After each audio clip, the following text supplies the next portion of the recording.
Chini from Health and Lifestyles. This is going to be a brief episode about the right way to check your blood pressure and pulse. Are you aware that as clinicians, we rely on the measurements we get in terms of your blood pressure and pulse in order to make clinical decisions? It is very important that those numbers upon which we base our decision to be accurate. So the question is, what is the right way to check your blood pressure and pulse? Okay, so here it is. Blood pressure is checked while you're sitting down. Blood pressure is supposed to be checked while you're relaxed and have not engaged in any activity.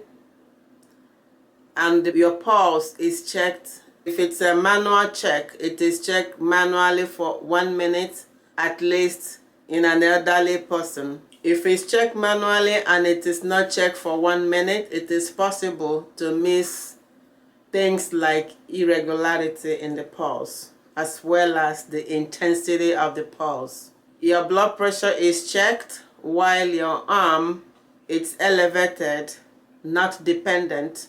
Your blood pressure is checked while you're not talking. Talking while your blood pressure is being checked means that your heart has to pump against the resistance of the speech.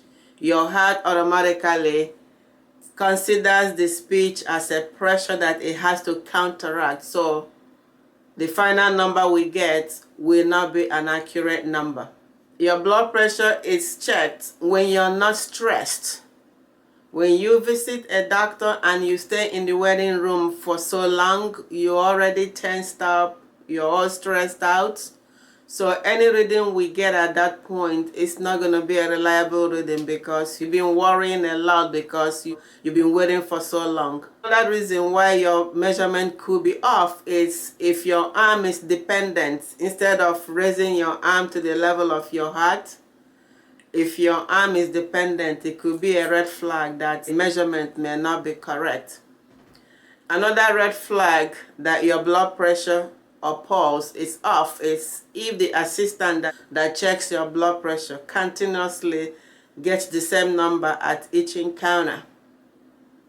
So the message is, at each encounter that the provider has to assess your blood pressure or pulse, it is very important to get an accurate reading. It is very important to make sure that the numbers that we are basing our judgment is an accurate number. That way, when we prescribe for you, we are not either over-prescribing or under-prescribing. So this is a short episode. Remain blessed. This is just informational, meant to empower you to live healthy lives. And see you next time. If you have not subscribed to my channel, please subscribe. And I will see you again next time. Thank you.